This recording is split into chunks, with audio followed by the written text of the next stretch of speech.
Twinkle, twinkle, little stars, see how clean my two hands are. Soap and water, wash and scrub, get those germs off, rub and dub. Twinkle, twinkle, little star, see how clean my two. Twinkle, twinkle, little stars, see how clean my two hands are. Soap and water, wash and scrub, get those germs off, rub and dub.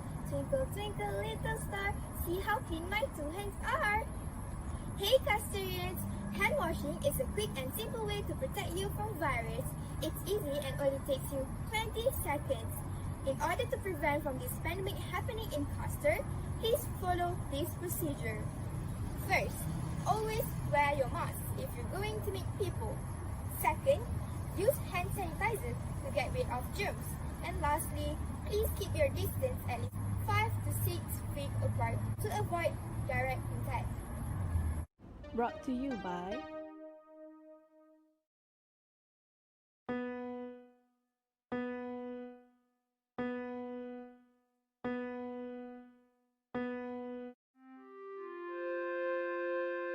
STF bulletin.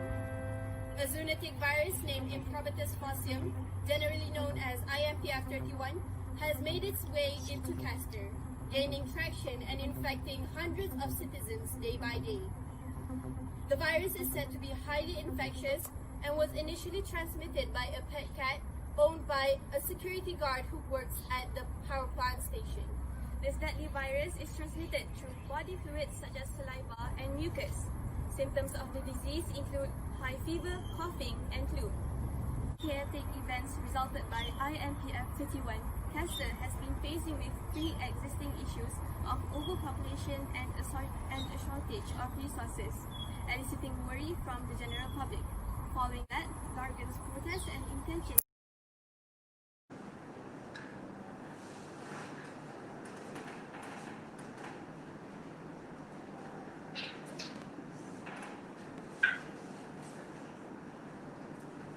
To form a separate autonomous nation have caused unrest among citizens of Castor. The citizens of Castor have become restless due to inadequate information regarding IMPF31. Today, STF Bulletin has invited Dr. Said Fatih Al-Afghani to share some information regarding the highly infectious virus. According to research, the virus has a high transmission rate and can cause fatality. The virus itself is aggressive as it feeds on the host's nutrients and damages internal organs that eventually leads to death. An infected person would show symptoms in up to 3 weeks' time. The severity of the symptoms relies on the person's immunity level. For now, all individuals should just follow the guidelines provided by the Health Ministry to prevent further spread of IMPF31. With that, a strict reminder to all Castorians, you are required to stay at home, constantly wear a face mask whenever you are outside your house, frequently wash and sanitize your hands with disinfectant, and practice social distancing by avoiding crowded places and close-up conversations. That's all for today's news. We will proceed with a press conference live from the Department of Health that will begin shortly. It is very important for us to be vigilant during this time to avoid the surge of IMPF31. These are the guidelines provided by the government. First, isolate infected cats from other cats, carry out tests for pets, check your body temperature regularly, make medical appointments if you are having flu more than 3 days, cover your mouth when coughing, don't panic buy. Follow the procedures correspondingly and help Castor win the dreadful fight against IMPF31. Hashtag don't leave Castor, hashtag together we fight.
to all citizens of Castor.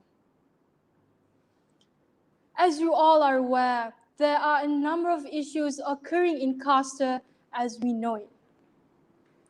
The recent IMPF 31 outbreak, on top of pre-existing social disparities and dire circumstances, has caused many of you to worry. However, I urge you to be calm in the face of the situation. We will come out stronger as a nation as a result of these tribulations. I stand here today in the midst of the series of unprecedented crises our nation currently faces to unveil the solutions and policies that the State Ministry has formulated in order to alleviate the pains of our nation. Regarding the emergence of the IMPF 31 virus, scientists from the National Nuclear Research Center of Castor have joined forces with the Technological Institute to introduce a new method of detecting the IMPF 31 virus, which utilizes drones.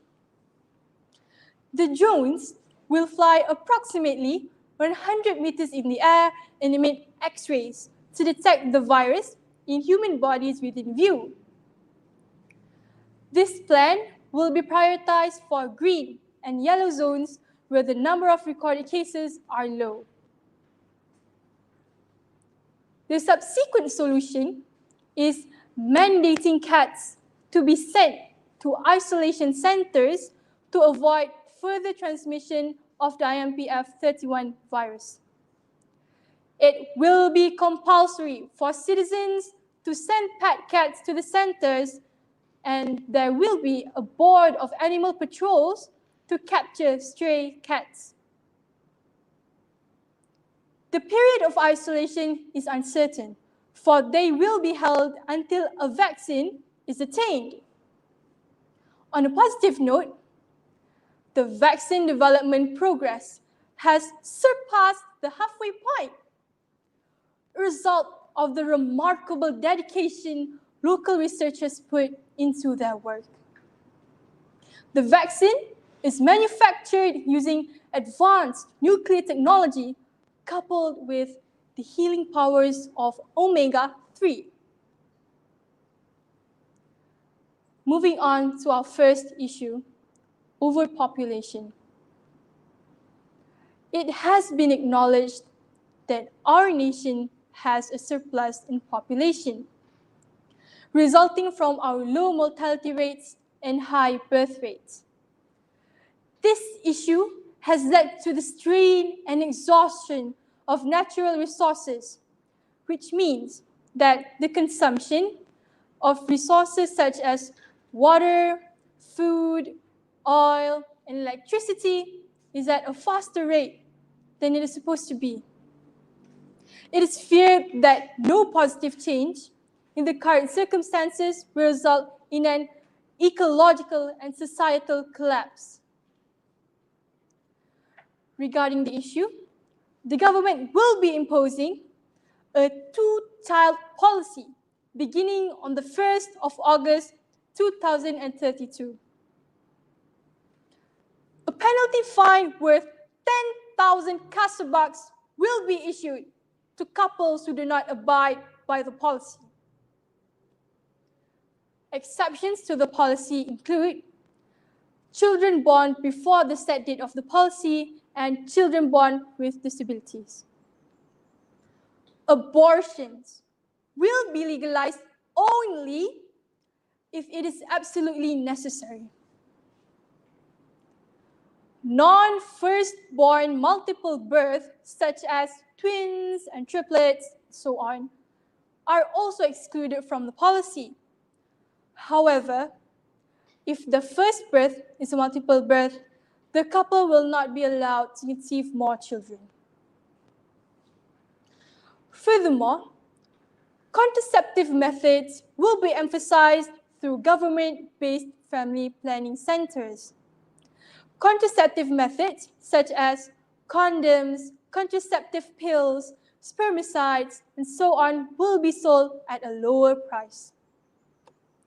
Sterilization services will be provided for free at government hospitals, though citizens are not mandated to do so. From a social standpoint, sex education will be implemented in the basic curriculum of secondary school. This is to ensure students understand the significance of birth control. Other than that, mass media will play a major role in spreading awareness about the detrimental effects of overpopulation alongside the advantages of the two-child policy. Through the enactment of this policy, it is hoped that casters' birth rate will be effectively reduced alongside the quota of natural resources required by the populace. The next issue is territorial segregation. As many are aware, there have been claims stating that Dargan has intentions to leave the nation of Castor. We would like the citizens to be properly informed and aware of this disputation. This issue stems from the State Ministry of Dargan believing that it would be more beneficial for Dargan to leave the nation of Castor to form a separate autonomous nation. In simpler terms, Dargan intends to leave Castor to form its own country. However, we, as the nation of Castor, must be united now more than ever. And we believe the separation of Dargan from Castor would be detrimental to both sides. To this, we propose the granting of two high-ranking positions, which are Deputy Prime Minister and Minister of Finance, respectively, to Dargan ministers, under the condition that they cease segregationism and end protests.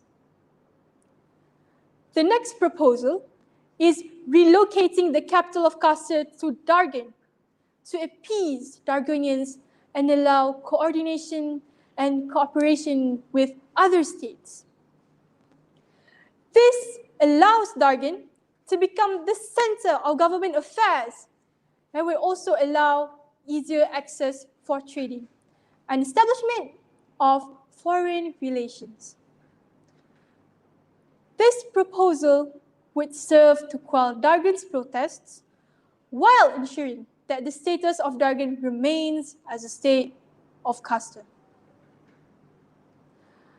Moving on to the next issue. A disparity exists from both social and economical standpoint between Castor's high-rise cities and rural areas such as villages. Many infrastructural developments have been observed under the administrations of the previous Prime Minister. Nevertheless, rural areas are less developed than cities, meaning that there is less even distribution of facilities such as hospitals, universities, housing, and worse, access to health services. This is especially worrying and raises many concerns when the recent IMPF31 virus is taken into consideration, since rural areas have less accessible health facilities due to less medical practitioners. With that being said, the relocation program is proposed as a solution to this issue.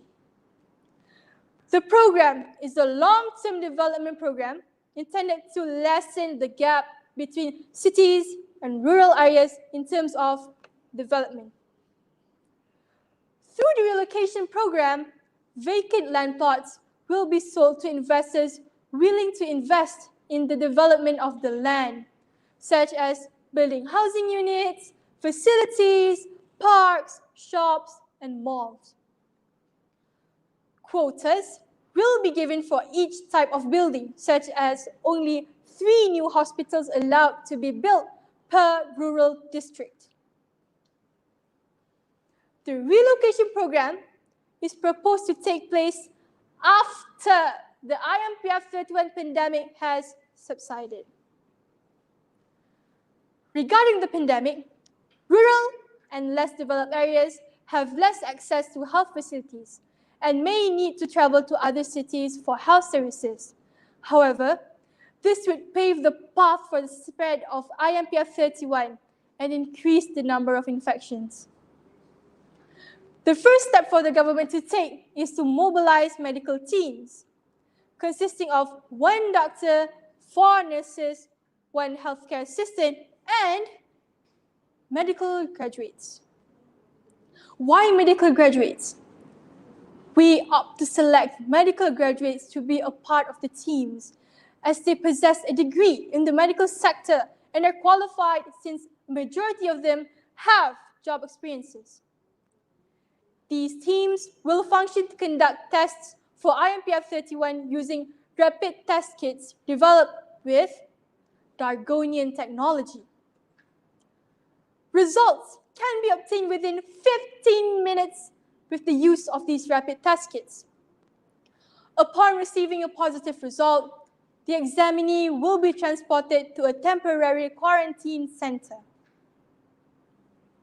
Finally, temporary quarantine centers will also be set up as a preface to a more solid infrastructure to deal with the pandemic. Citizens, although we are in dire circumstances, I ask for the full cooperation of everyone involved, young or old, male or female, regardless of your race or religion. As the famous saying goes, alone, we can do so little, but together, we can do so much. This is all from me. Thank you.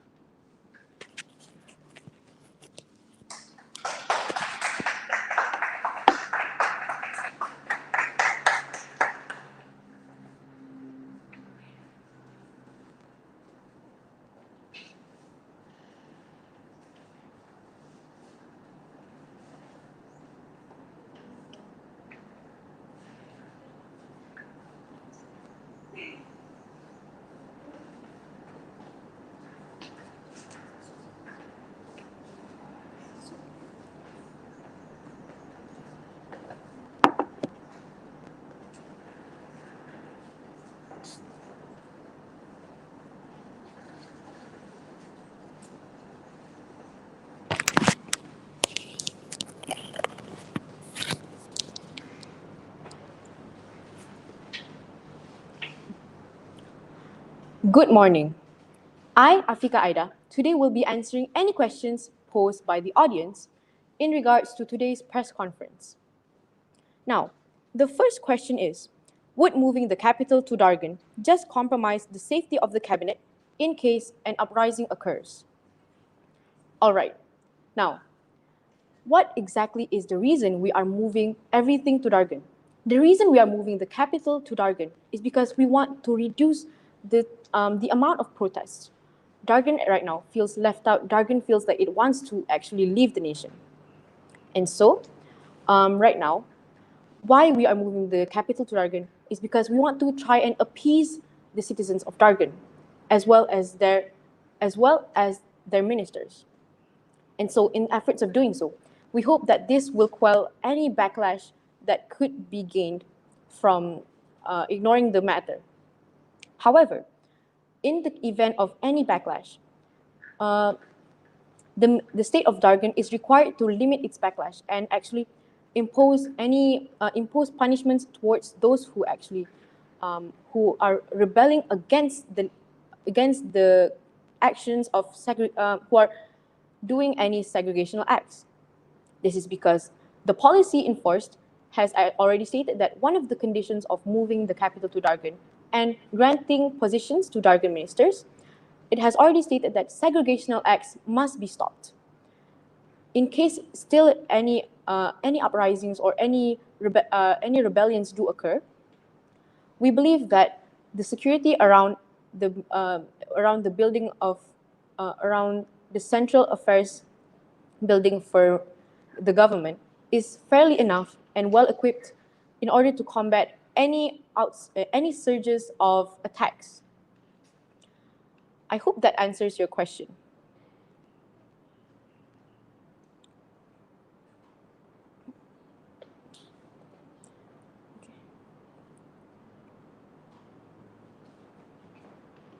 The next question, how would you make contraceptives cheaper, and with cheaper contraceptives come less revenue?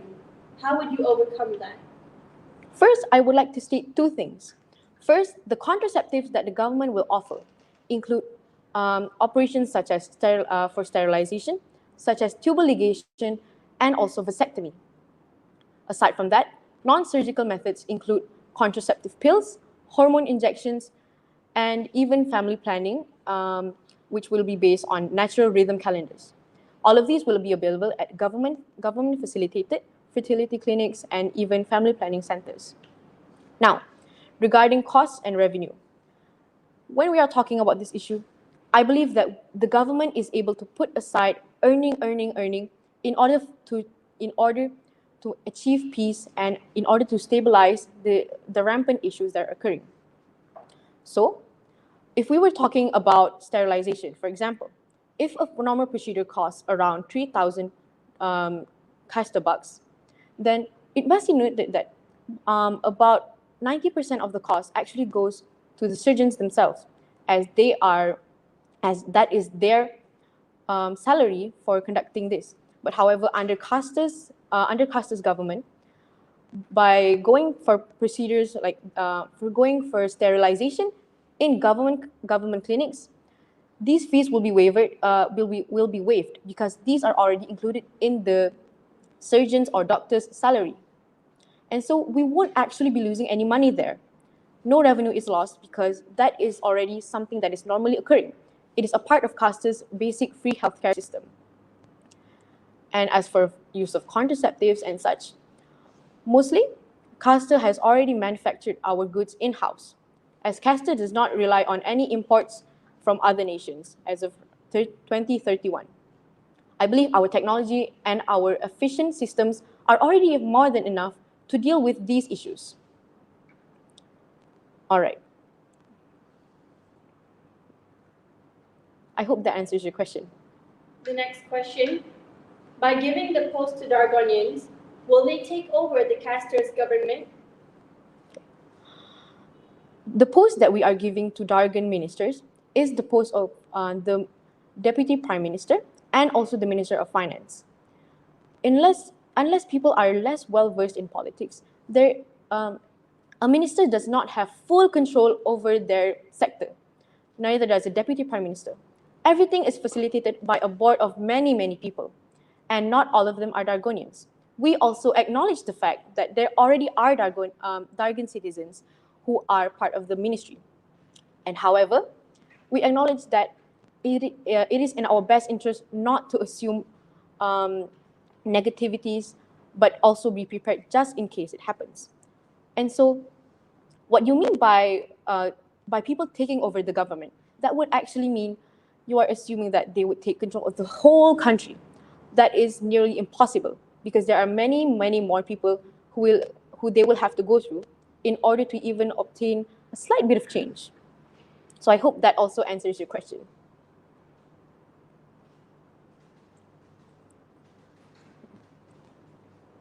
Don't you think the two-child policy will lead to negative consequences in the future? For example, the increase of foreign workers. Okay, when I think about it, I could see how that might lead to foreign worker increase. However, right now, what we are aiming for is a reduction of the population, of the local population of Caster. An increase in foreign workers might be caused by less workforce, but right now, our problem is overpopulation. There are too many people in our country. We do not have enough resources. We do not have enough jobs, and people are not able to get what they need. How do you expect someone to work when they cannot even get a job. They cannot earn money for their family because no jobs are present. And so Castor already has a very, very small number of foreign workers. Please remember that we are only now coming out of our isolation. Up until now, Castor has been very reliant on its own workers, and we do not have much money that is flowing out, going to foreign workers. Because we have this system, we believe that we will be able to prevent a number of births that would further actually serve to deteriorate our economy.